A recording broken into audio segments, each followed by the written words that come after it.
Hello, and welcome to the Illinois Learn to Hunt podcast. Today's episode, we're going to talk about last weekend's workshop where the guys and I went down and learned about raccoon hunting from a raccoon hunting club. Those guys were amazing, and we'll get into that in a little bit here, but we just had a blast this past weekend, and it was really one of our best workshops we've ever put on. We had just a bunch of people there who had just the infinite knowledge of raccoon hunting, guys who've been doing it for 30, 40 years, and they were nothing but inviting. And then we got to have dinner with them and then go out and actually go and tree some raccoons. We didn't take any raccoons, but we got to kind of get to display and kind of see how their dogs run. And it was just really interesting to learn more about that kind of subculture of hunting that you don't hear about too much except in like movies and books. So it was really cool to have that firsthand experience. And hopefully we get a chance to do that again in the future because it just went really well and we had so much fun doing it. And then we're going to talk to Ben Williams. He's the Urban Waterfowl Project Manager, and he oversees all things waterfowl in urban areas. So usually nuisance stuff, but other things like studying them and seeing what their populations are doing. And then he also does other things that he's going to talk about where he monitors the populations as they move through with his work with the Mississippi Flyway. And then we have our hunting report and critter trivia. Oh, guys, how about that workshop we had last weekend? We teamed up with the Sorrento Raccoon Hunters Association. And first off, got to send a big shout out to them. They showed up in force. They showed up with all the bells and whistles you can ever imagine to see. We had how many species of dogs? We had like 6 or 7 different breeds of dogs out there. That all want to do the same thing, go out in the woods and find raccoons. That was super sweet. What did you guys think? Man, that was a wild experience. I've raccoon hunted a couple times before, but never to that extent. You know, I just walked out in the woods at night with some flashlights trying to shine for some eyes and maybe do a little bit of calling, but that doesn't hold up a candle to what we did last weekend. They gave us the full rundown, took us out on a hunt. Curtis and I were in a group with our guides, Ronnie and Johnny. They were a couple good guys and funny. You know, it was just a good time. We got to hang out in the woods with them for a couple hours and watch their dogs work, and we treat a couple coons, and man, it was a great experience for sure. Yeah, I can't believe that was our first ever Learn to Hunt Raccoons. I mean, that was one of the funnest workshops of the whole year as far as I'm concerned. I mean, that was awesome. How many times do you get to go out in the woods at night? And I mean, we're just hanging out there, checking out the stars, swapping stories. And then all of a sudden the dogs will hit a trail, and then it's, the excitement starts, and you're walking and following the dogs who are just super excited and waiting to see what's up the tree. That's a lot of fun. That's definitely different than your average workshop, I'd say. And being able to just see like the training and the time that all those guys put in with their dogs was just crazy. It was like, I think Jason, you said it pretty well at the workshop. It was like listening to them talk and seeing how like excited and almost addicted they are to just training dogs and being out in the woods. It like made you want to do it too. And yeah, that's definitely something I'd love to do again, because it was a whole new experience for me. Yeah, I mean, after we talked to Andrea the last podcast, she had what I imagine is a similar experience where she was in Wisconsin. She went to a Learn to Hunt in Wisconsin. They did a very similar thing where they went out raccoon hunting and stuff with their dogs, and then she fell in love with it and she got her own coon dog. And I know when we were leaving, I think there was 4 of us that were talking about, I wasn't one, I got enough pets, but there's 4 of you guys that were all talking about how you're gonna go get another dog or a new dog and start doing this or looking into it more. And yeah, just like you said, Adam, whenever you talk to someone who is really into something or knows a lot about it or is just really, really enthusiastic about something, it's contagious. And that's exactly what happened. And talking to those guys and seeing their love for the sport and just being able to go out and be able to do it. A lot of the times we talk about things, we might have some archery practice at the end of a workshop, but we never really get to go out hunting. And in this case, we actually got to go out, and it was a whole nother level to it. And it was just a great time. It was well put together. We had dinner with those guys, got to talk to them, hear some stories, and they were ragging on each other. How about the dinner? We can't just gloss over that. That was like some real dinner. I would have been happy with some barbecued raccoon kebabs, but the Sereno Raccoon Hunters Association provided the meal, and they didn't hold anything back. No, it helps when one of your members is a restaurant owner or a food truck owner. Yep. Yeah, yep, that was a sure. full spread for sure. No, it was an awesome experience, and it's thanks again to those guys. That was I couldn't have went any better. Yeah, it was awesome. And we'd be remiss not to mention, like, one of the big reasons why we did this is because of the access. One of the big constraints, one of the big roadblocks that we continuously hear from people is how one of their getting access to a place to hunt is probably one of the biggest reasons keeping them out of the woods. And I'm not saying that raccoon hunting completely resolves that issue, but that certainly has the potential to open up new access that maybe is not available for you to, say, deer hunt or turkey hunt or anything like that. So certainly something that I think more people have access to close to them than, some other critters who might be really popular. Deer. Yeah, I mean, what was some of the takeaways you guys got? Anything that you guys learned? I felt like we all were learning. I mean, we all know a little bit about fur bear and the purpose behind it and stuff like that. But was there anything about the culture or coon hounds that you guys took away that you didn't know before? I just think the technology is amazing. Like, Adam and I, we were there with Ronnie and John, and we got to, look on those Garmins, and I mean, holy cow, you could see how many miles the dogs run. You could see average mile per hour. You could look back at the entirety of the track of each dog individually. Like, holy cow. I mean, it's like the kind of data that I imagine happens at the NFL Combine, but it happens at a dang raccoon hunt. I was shocked by that. Yeah, to me, what stood out was, of course, the technology. The Garmins were awesome and really cool to watch. But it was just crazy to me. It almost seems to me like the raccoon hunters are one of the most invested hunter groups out there. I mean, for example, in our group, Ron and John were talking about how they work every day of the week, but they run their dogs 6 nights a week, even in the off season. And it's just wild that they're just out there so much. And I'm sure they have crazy experiences, and they've built so much more knowledge over the years, just because, I mean, they go out more than anyone else I have ever run into with any other kind of hunting. So it was just crazy to see how invested and how big of a part of their life it is, really, because of course they were talking about how during the actual hunting season they're out all the time.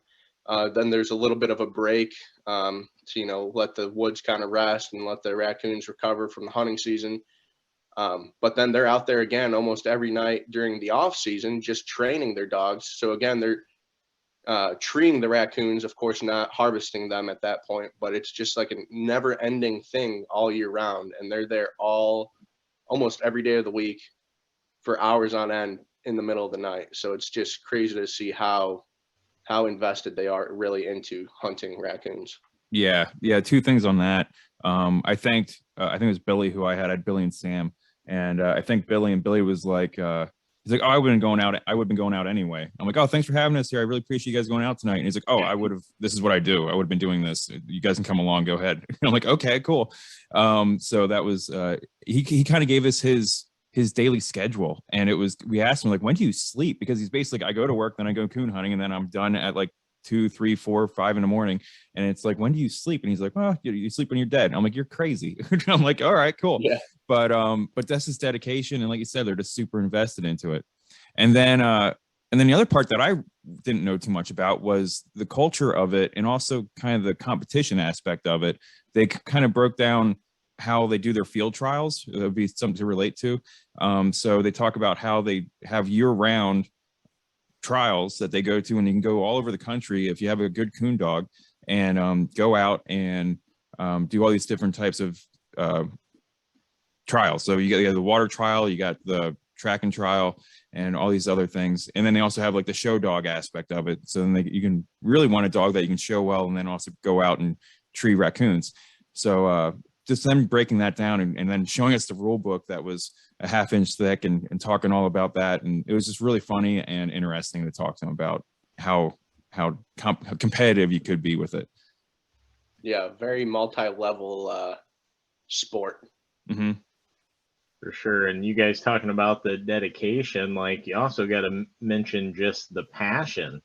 Like Adam and I were out there, a couple guys, well into years, one of them up around 60. And I mean, when those dogs hit a track and they let out down the holler, doing that, I mean, they were giddy like schoolboys. I mean, it was awesome. And not only that, we're out there walking to a tree, and this older gentleman, and I mean, must have been pushing 80 or north of that, and he just heard the dogs and hollered out at us. And he happened to be an old raccoon hunter, and he just wanted to get in closer and hear the dogs. So even that old fella was there just smiling and looking at the stars and enjoying listening to those hounds do what they love, and just kind of seeing that passion, and it never dies. That's definitely something to remember.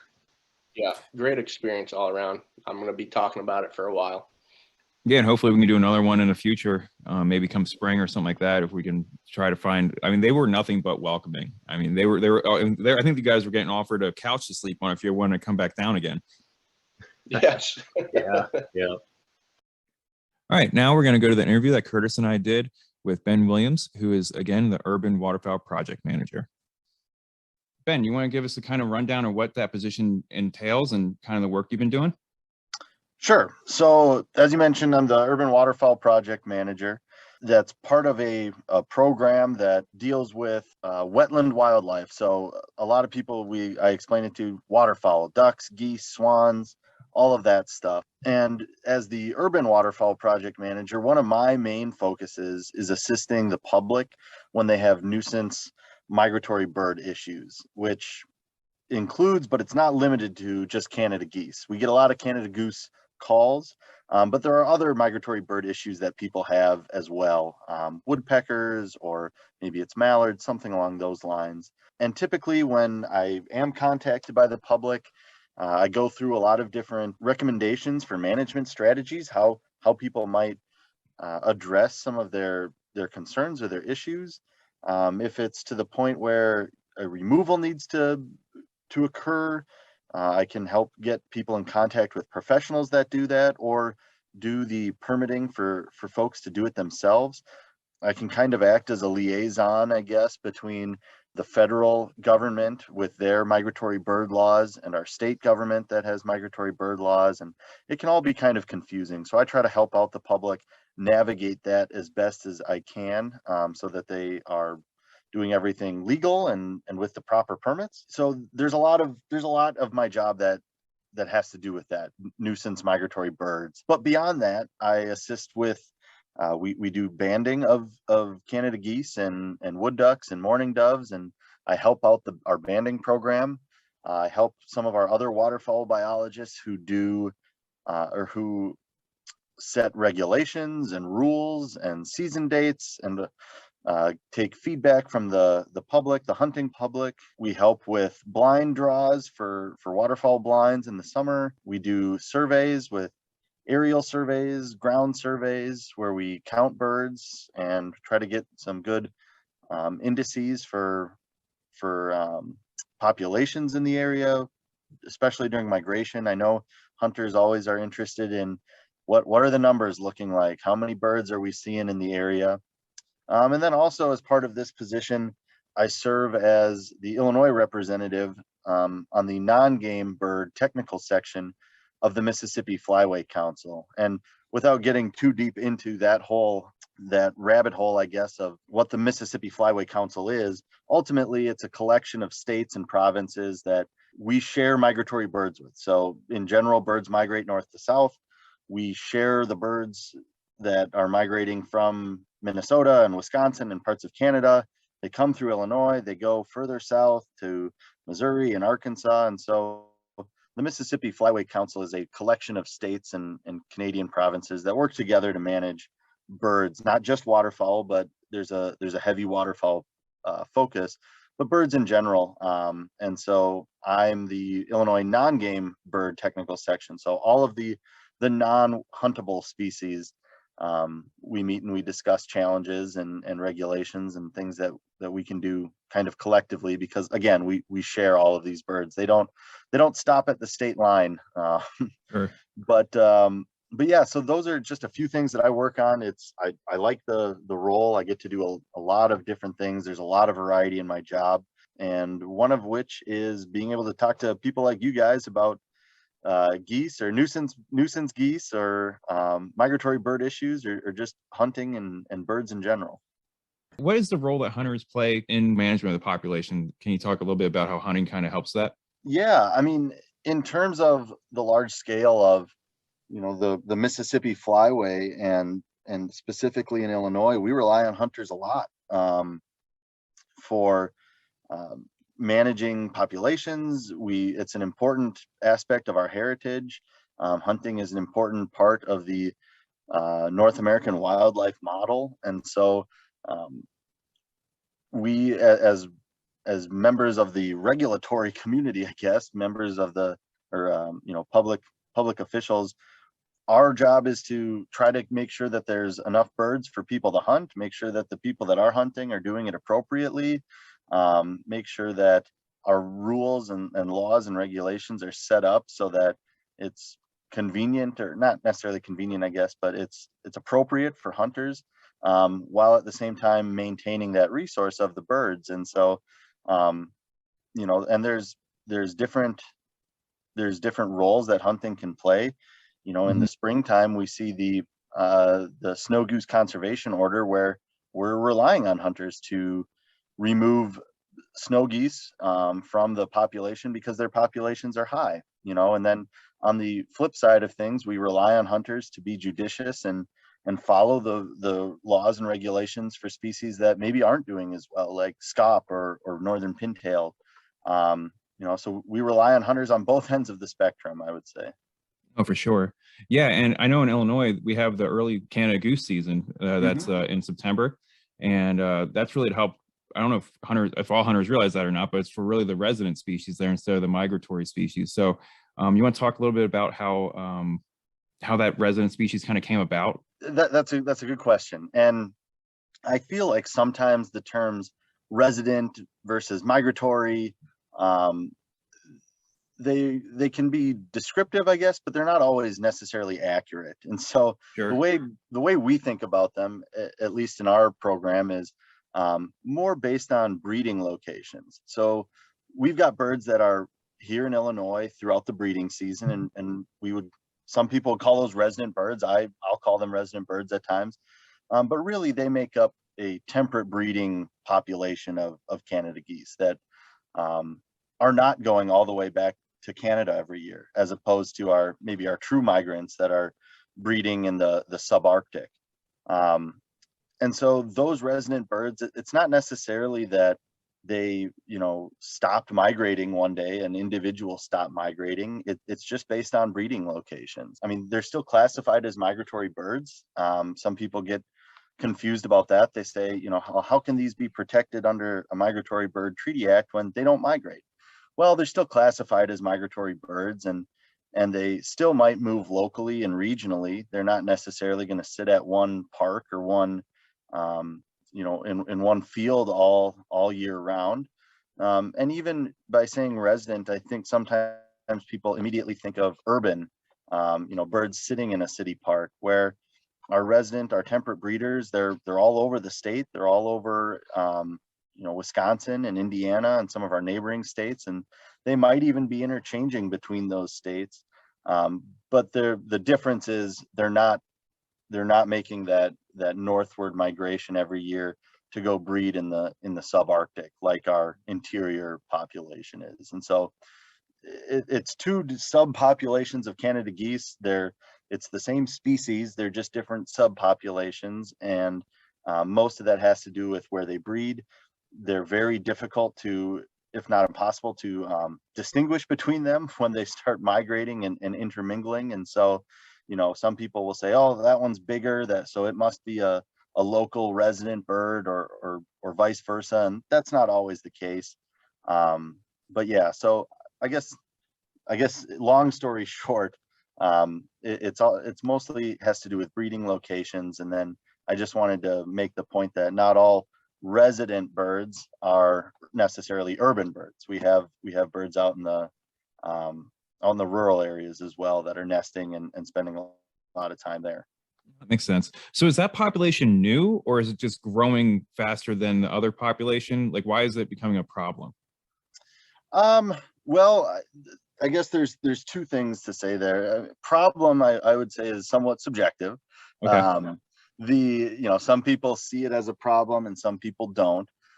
I would say in our urban areas, what is happening is these birds are adapting pretty well, and it's hard for me to come up with a timeline of this, but there's a certain level of safety in these urban areas. And so when people come to me and they say, hey, we have a problem with geese in our area, it's typically because, it's a lot of times in these suburban or urban areas that we've kind of created the perfect habitat for them. There's grass, there's fields for them to forage. Sometimes, like Champaign-Urbana, there's agricultural fields right outside of town, like you were saying, Jason. You can see both from your house there, both the downtown area and agricultural fields. Oh yeah, and I'm also in an HOA where Yep. we have a pond here, and we do have a lot of geese. So exactly, I have firsthand experience with this. We've created these water features and retention ponds, and some of it is aesthetic, some of it is for drainage issues. We've got golf courses that have nice mowed turf grass, and so we've created these habitats that provide food, they provide water. And because there's people around, they inherently provide some safety for these geese. There aren't the large predators that they might experience out in some rural areas or up north in Canada. And so they're relatively safe in these areas too, and they're able to breed and have goslings, and the goslings are relatively safe. And so we have high production, and the problem can kind of compound on itself. And so I don't necessarily know that it's a difference in population strategy, Canadian subarctic nesters versus our temperate breeders. But I think in a lot of these urban areas, we're seeing population growth because we've created these nice ideal circumstances for them to live in and reproduce in. So then what are the different things you might tell people on how to mitigate that? Sure. One of the issues one of the things I tell people right away is you can't feed them. You can't make an ideal situation even more ideal for them if you're having issues. And so sometimes at HOAs or parks, people will feed the geese, and there's no wildlife law specifically that prohibits feeding geese or feeding waterfowl in Illinois, but it's not a great idea. Both for the goose, for the duck, for their health. They don't need the bread, they don't need the popcorn, that sort of thing. But also, it makes it much harder to disperse them or get them to stop using your specific pond or your park if they come every day and get a 4 o'clock feeding from someone. And so that's typically the first thing I say. Other things that people can do are harass them. If geese are causing a nuisance, I'll use an HOA as an example. If they're causing a nuisance at your HOA and they're defecating all over the lawns, you are allowed to harass them without any sort of permit. You can get them off your property, and that, you could yell at them, you could chase them, you could use a remote control car, anything to scare them. But as long as you don't touch them or harm them, so you can't physically throw anything at them or hit them. And as long as they're not with a nest or dependent young, really young goslings. But other than that, you can harass them. You can do some habitat modifications at your place. Maybe it's not as appealing always, but maybe putting some fencing around water so that the birds can't go in and out of the water as easily. There are overhead grid systems that you could put over ponds, small ponds, that prohibit geese from flying into them. Some folks have had success with lasers or coyote decoys or other things. We typically don't recommend using swans because those can come with some of their own problems. Sure. But ultimately, all of these harassment or tools that I just mentioned work best if you are consistent with them and if you vary it. You provide a variety. The geese are pretty smart and will learn pretty soon if something is a real threat or if it's not. And so by changing it up, by being consistent with going out there and chasing them off, by putting up some barriers potentially, or letting a native grass area grow up higher to prevent them from coming up onto your lawn, anything that you can do along those lines is helpful. And the more you do, typically the better results. Specifically for people in urban areas and people that are having trouble with nesting geese, we do have a Canada Goose nest and egg destruction permit where people can apply. I write the permits, and they can locate nests and eggs, make the eggs non-viable by either shaking them or putting some corn oil on them. And it helps prevent numbers from growing. It doesn't necessarily, scare geese off that are currently there. It doesn't necessarily drop your numbers immediately, but it can help them from growing. So that's another tool that I typically recommend to people that are having some goose issues. And again, all of that is subjective. For somebody, it might not be an issue to have 150 geese on their small pond. They may really like it, and it's not a big deal.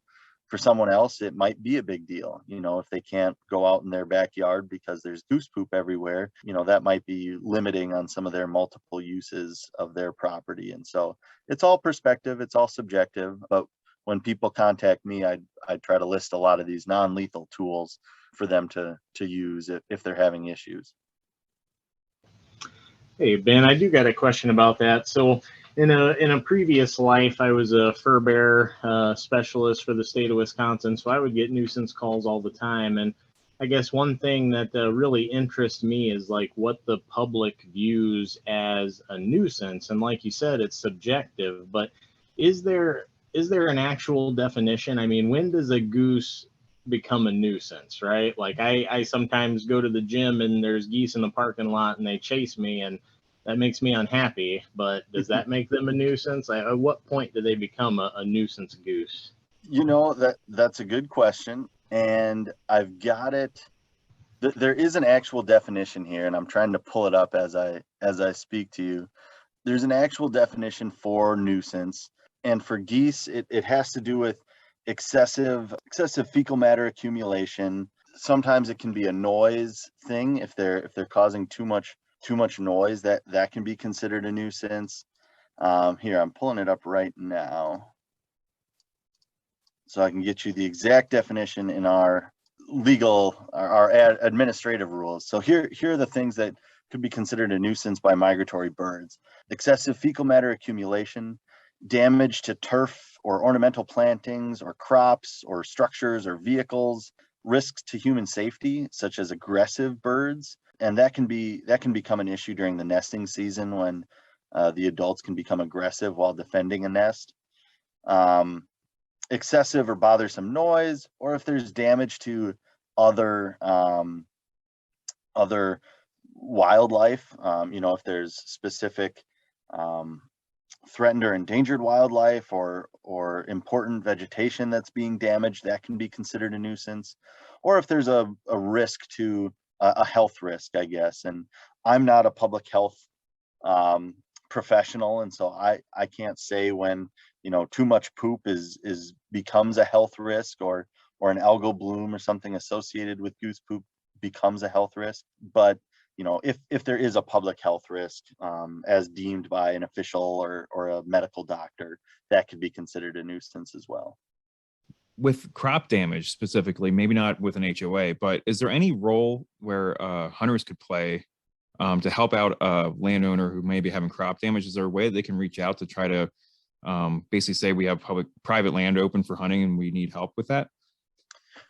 That's a good question. And Whenever I receive crop damage complaints, I always try to work with them and work with the landowners and talk about the role that hunting can play in that.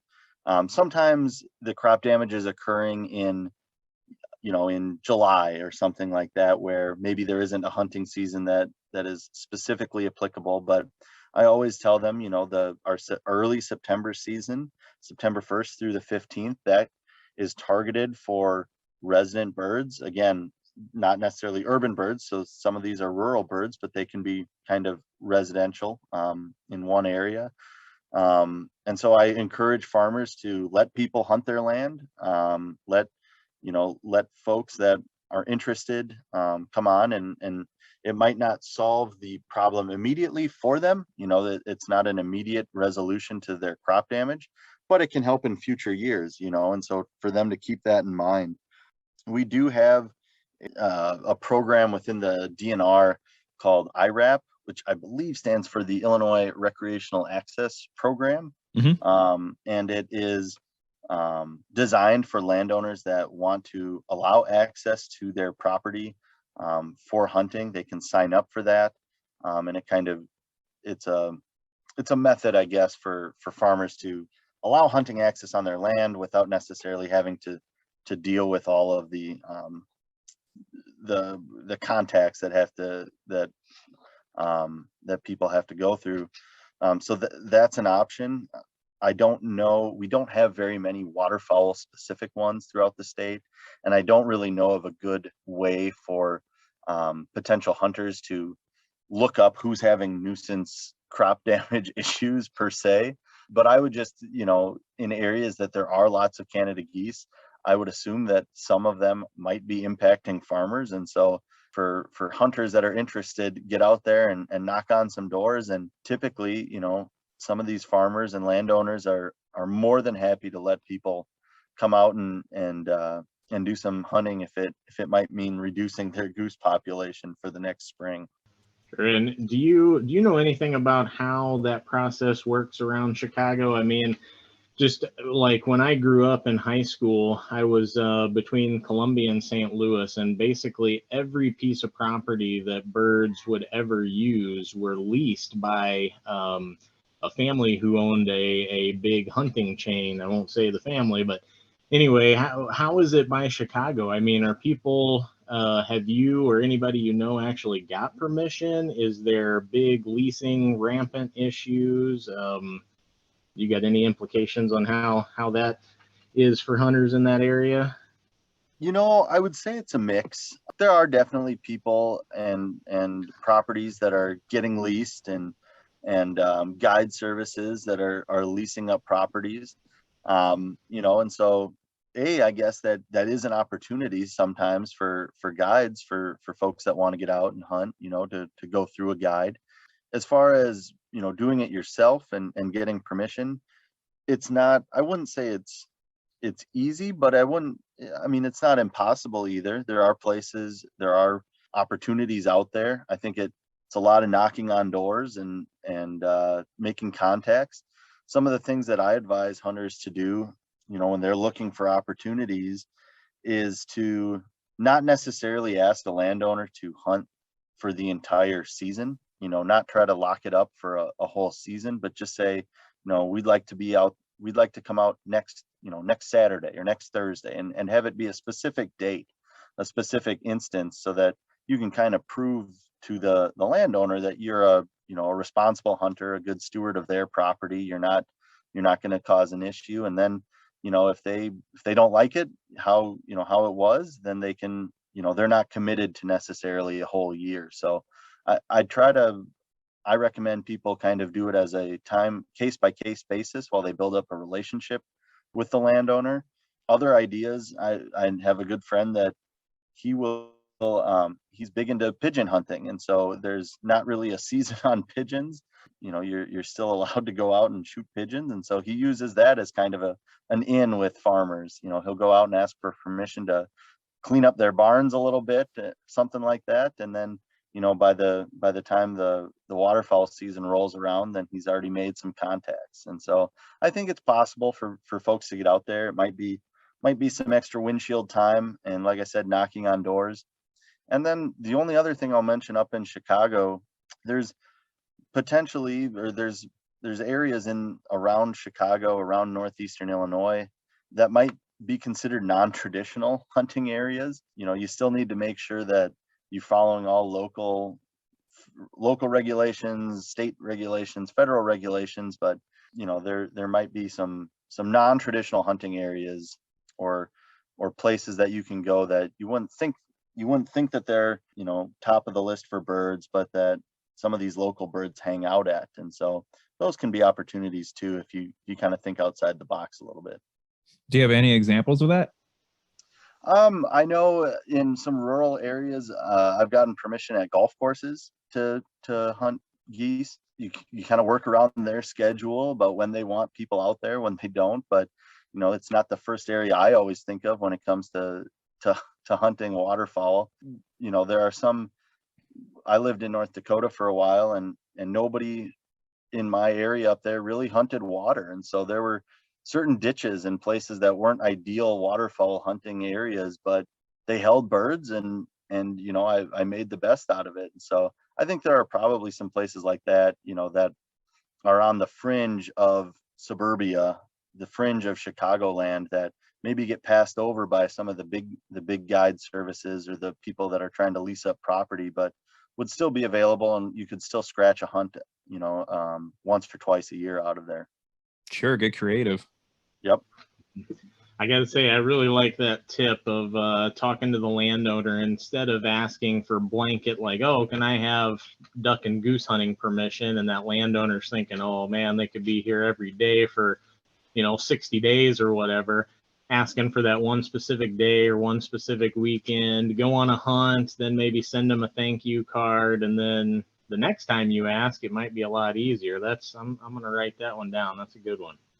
Yeah, and I like that too, because it can also, in a landscape that we just talked about, one of the problems is sometimes when people lease up too much property, or they've got permission, and nobody else can hunt. And this way, if you're out there on a Saturday and you have a good hunt and it's great, but the next 3 weekends you're not doing something, or you are doing something, you're not available to go hunting, it maybe gives the opportunity for the next person down the line, down the street, to go out and still get permission someplace where, a lot of these times you got to hunt when the birds are there. And so I don't know how many fields I've driven past during prime waterfowl season, and you'll talk to the landowner and they'll say, well, so and so is hunting it, and but they might not be there for a couple weeks, and you might miss all those birds during that time. So sometimes just doing it date by date, or weekend by weekend,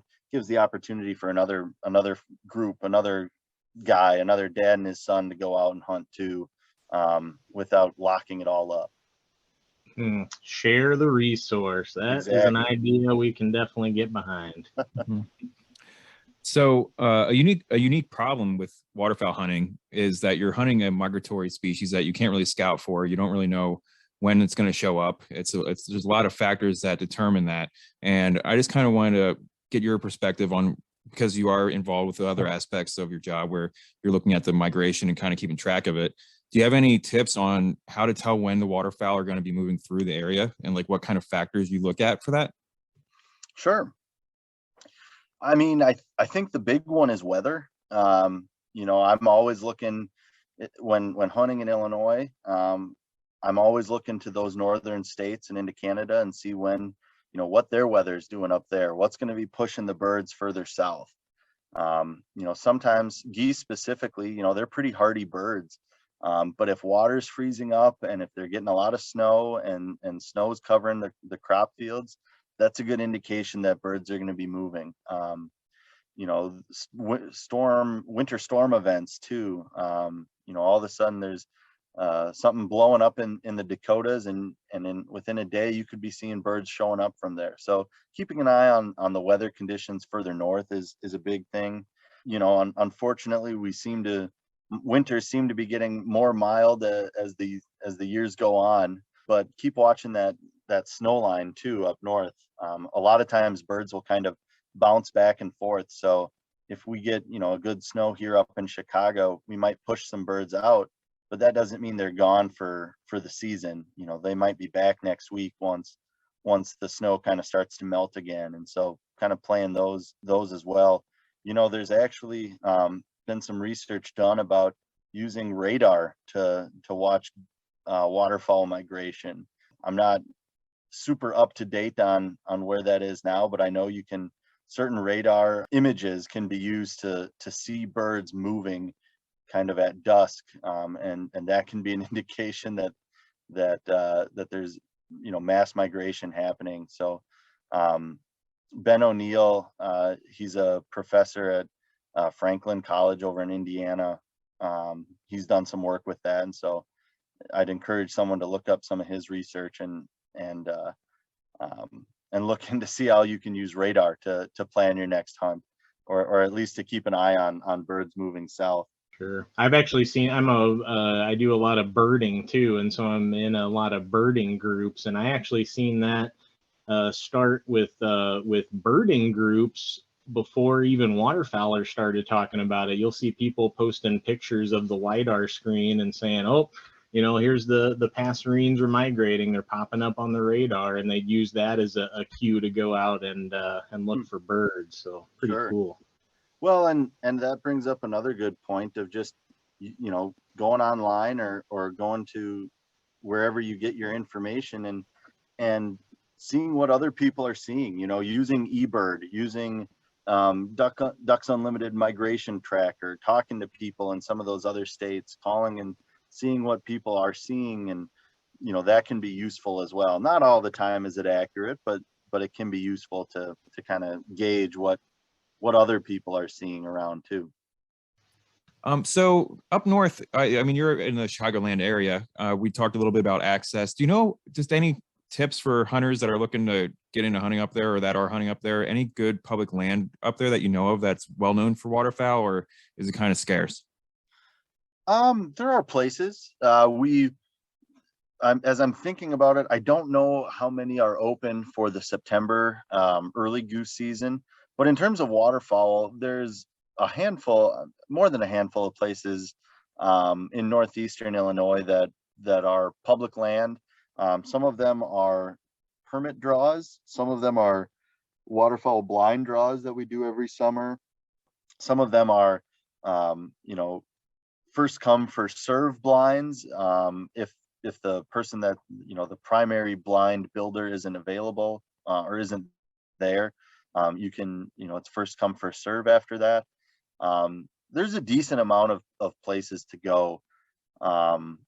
And I would say if you go on our website to our hunter fact sheets, you can actually look by region, and you can pull up the public land availability, I guess, or the public land spots that offer waterfowl hunting, and read through the rules and regulations. Each one is a little bit different. Some of them are more of a commitment, I would say, if you are the lucky person to draw.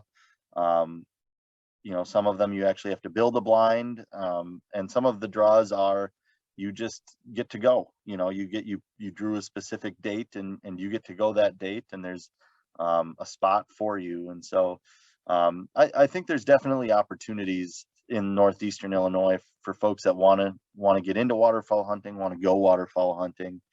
But it might take a little bit of research on the front end to figure out where you can go and what your gear allows you to do, because each one is a little bit different. For the most part, I put in for a lot of the draws up here, but there's been very few weekends that if I want to go, I can't find a spot. If I want to go, there's a public spot available for me to go most of the year, I would say. So yeah, you talked about no silver bullet, but we're sitting here talking about potentially expanding urban goose populations. We're talking about we do a lot of management things like at golf courses, cutting grass short, all these things that are conducive for geese moving in. Then you also have the predator issue of, okay, maybe coyotes are the potential leading predator for geese, which a lot of people, or I guess some people, are seeing as a nuisance, but then also some people are seeing these coyotes as a nuisance, which is, of course, been a big like news story in the Chicagoland area over the past few years. So all this stuff considered, no silver bullet, but what's your estimation on where we go from here? Is there management strategies that can adapt to sort of bring these things in line, or is it really more of a public information campaign that basically tries to reassess what the word nuisance means? I mean, where do we go from here? Sure. Yeah, I think that's a fair question, and sometimes it feels like it's an uphill battle and there's no, there isn't going to be a solution. When I get contacted about goose problems, or when people tell me that they're having goose problems, one of the other things I mentioned, besides all of the tips and tricks, besides management techniques, one of the things I mention is that there has to be some level of coexistence, I guess. You'll never have no geese at your HOA pond or your golf course. That's just not realistic. And so a lot of times this management is not necessarily to get rid of all of the geese, but it's to get them to a level that you can live with, and that you're okay with, and that you can coexist with. In terms of management strategies, it's a long game. Like I said, this isn't a quick fix, but the nest and egg destruction permit for Canada geese can be effective in the long term, by preventing new geese from showing up every year. Having another 8 to 10 goslings per clutch every year. That can help. And the more people that are involved in that, the more HOAs that can do that on their own properties, that's helpful in the grand scheme of things. But bottom line, like I think you said, is going to be public information, or disseminating that information to the public. Maybe revisiting what an actual nuisance is. Trying to get people to come to grips with the fact that they're going to have to live with some geese, but also just getting out all of these management tools and tricks, because I think there's a lot of folks out there that vaguely know that Canada geese have some sort of protection, and whether they think that there's anything they can do about it or not, they might just say, well, nothing we can do, pass it on, and try to live with the problem, or just complain about the problem. But trying to get that information out there, that there are things you can do, there are permits to apply for, that can be useful, and might be able to mitigate the nuisance to some level. Won't solve it, but might get it down to a level that you can live with. A fascinating conundrum indeed. So I've got this one idea I've been trying to pitch, at least to my friends, for the last couple of years. But so we've got a lot of these basically like goose refuges within cities. Obviously, people are not going to be able to shoot guns there. But do you think there will ever be a time where we have managed urban archery goose hunts? I don't know. I guess that's an interesting proposition. I just don't know. I mean, I guess the model for that would be some of our urban and suburban archery deer hunts. Yep. That said, a lot of those are more secluded, I guess I'd say. When you're in a wooded area, or it's different than being in the Walmart parking lot, where there's a bunch of geese. So I don't know. But I think, we might start to see some of these non-traditional or interesting ideas like that could come into play, that might be viable solutions, I guess. I don't know. That's an interesting thought, though, that I hadn't really had. I do know of people that have used archery equipment on to harvest Canada geese, but not necessarily in a organized effort like that. You know what I'm hearing from that, Jason? He's telling us there's a chance. That's right. If any problem gets bad enough, they'll start thinking of ways to think outside the box, I guess. Yeah. Yeah, that Walmart parking lot does paint a weird picture, though. You got to admit. Yeah. Well, and I think that's some of the issue is just where the geese are. They're not in, most of the time they're not in, deep woods where no one else is around. They're at golf courses and parking lots and things like that. But hey, I think any solution or any ideas, should be considered, especially when some populations seem to be growing and there's, challenges to solving some of these issues. Yeah, and I think we don't need to talk about it too much right now because we're getting kind of towards the end of our talk here, but it would be naive not to talk about PR issues that come along with any of these solutions. Definitely. Yeah, and that's part of it, and there's always people, and that's where I come back to problem can kind of be the word problem or issue or conflict or nuisance is all subjective. And so, trying to handle these tactfully and especially for hunters, that are maybe trying to exploit some of these urban goose or urban waterfowl, and you're hunting near the edges of areas that people aren't used to seeing hunters in. It's always important to kind of mind your manners and be responsible and ethical and paint that good PR picture, because ultimately all of us hunters are in it together. So you don't want to ruin it for the next guy. That's right. All right, Ben. Well, we really appreciate your time, and it's been really wonderful learning more about the urban waterfowl program and project that you're working on. And we wish you the best of luck as you keep trying to figure out this issue. Well, thanks. I appreciate it. And, if anybody's listening and has more questions about hunting or about urban waterfowl specifically, or nuisance Canada geese, feel free to reach out to me. I'd be happy to talk to you and provide more information. Thanks a lot. Thank you, Ben Williams, for sharing your information with us and telling us about some urban waterfowl. Now we're going to get into the hunting report.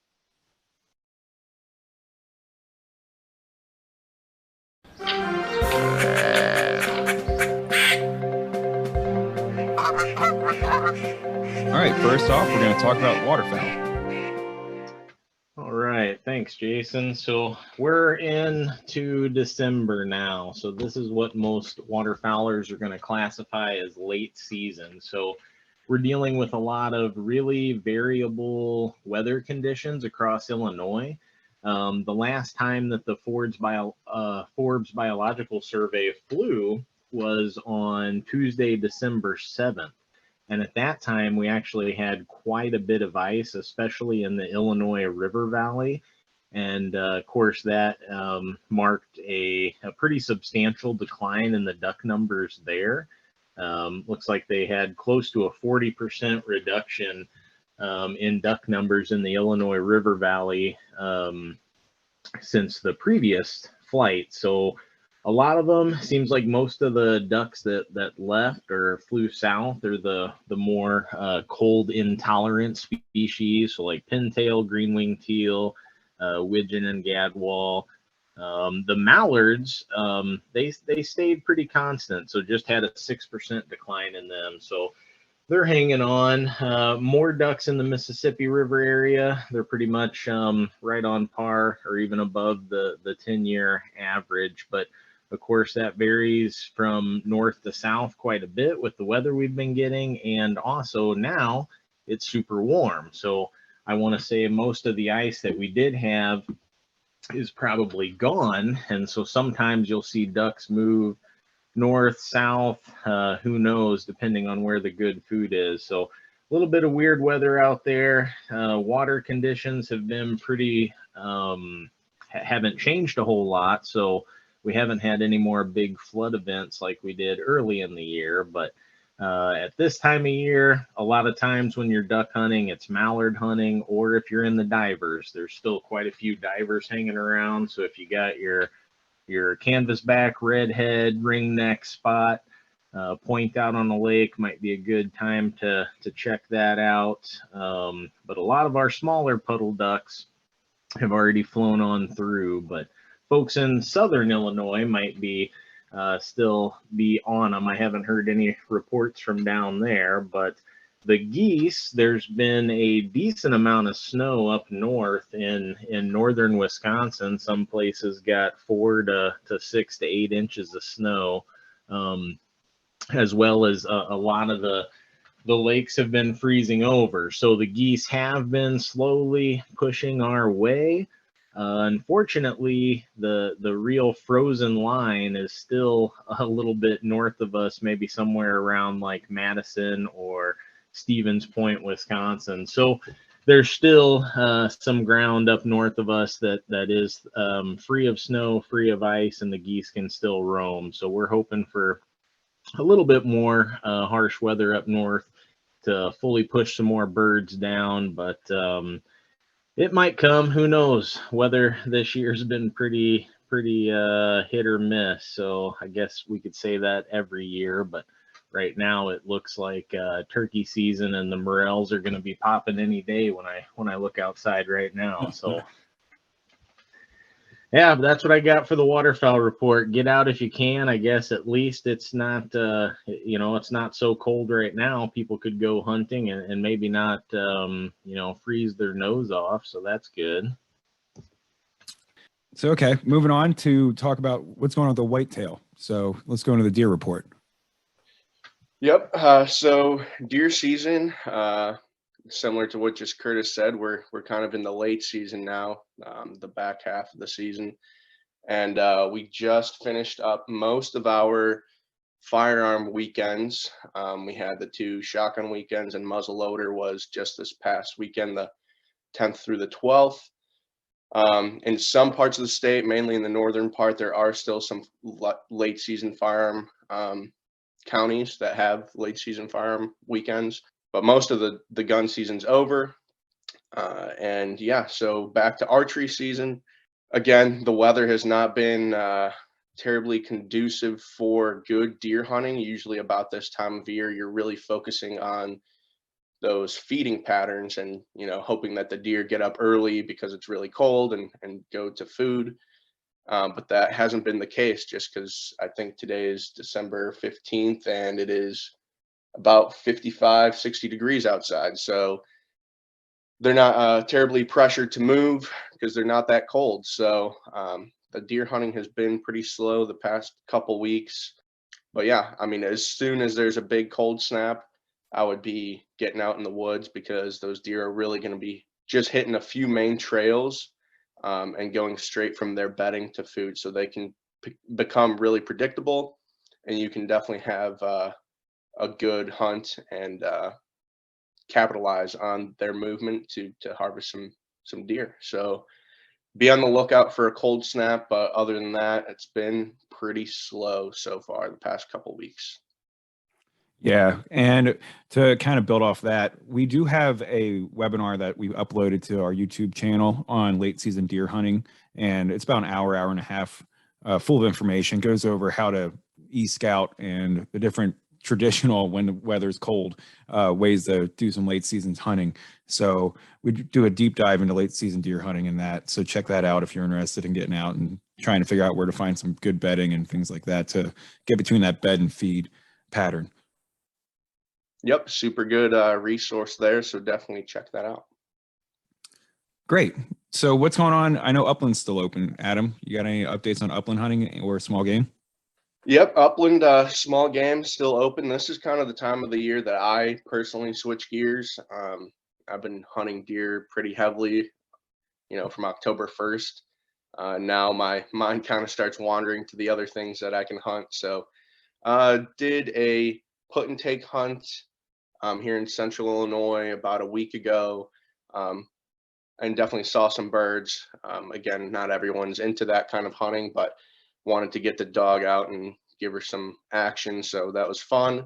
But yeah, obviously this full season's open, so anywhere that you can upland hunt, make sure to get out and do it. Again, you know, the weather's nice for walking around. You, like Curtis said, you won't be freezing, you know, your nose off out there. But with it being warm, sometimes the birds have tendencies to just run and flush kind of far out. Usually when the weather's a little nastier, they like to stay put and, you know, stay hiding, which makes it for, you know, a little bit easier hunting, but still a great time to get out. You know, squirrel is still open, rabbit's open. So yeah, it's not ideal weather conditions, but at least, you know, nice enough weather to go out and hike around the woods for sure. I like getting out after small game this time of year because, like you said, a lot of the deer hunters are starting to move out of the woods, and that kind of opens it back up for small game hunting. But man, it's been so windy, hasn't been great for squirrels. But one other tip, like when it is this warm, make sure you bring lots of water, not only for you but also your dogs if you're hunting with dogs, because definitely get thirsty walking around out there in the 55, 60 degree days. Yes, for sure. Good point there, Curtis. Let's move on to critter trivia. All right. So last week we had sort of an ethical dilemma question. We asked what happens if you're waterfowl hunting on a piece of public land and you're sitting next to a refuge, signs up, says the refuge is closed all of duck season, and you just so happen to lung shoot a duck and it sails into the refuge. So the regulations state that you have to make, you know, every effort to retrieve downed game, but the refuge states that it is closed, off limits, nobody, not even a dog, is allowed in there during this time frame. So the question is, what wins? And the answer is the closed refuge wins. Just like property boundaries, if you, you know, archery, shoot a buck and it runs onto somebody else's property, you do have to get permission before you can go and look for or retrieve your deer. That's the same way with the waterfowl refuge. When it's closed down, you can't get permission to go in there. That is a lost duck. So unfortunately, that's one for the mink or the eagles, or for, I guess, whatever lucky critter finds it, but it's not going to be you because the closed refuge wins. For this episode, we were talking about waterfowl that you might see in urban areas. So I wanted this critter question of this podcast to be focused on swans. So there are 3 different species of swans that you might see in Illinois. I should say 3 species of swans that you're likely to see in Illinois in the wild. Of course, there's other species you can see elsewhere. 1 is an introduced species and 2 are native. But the question is, what are the 3 species of swans that you can find in Illinois?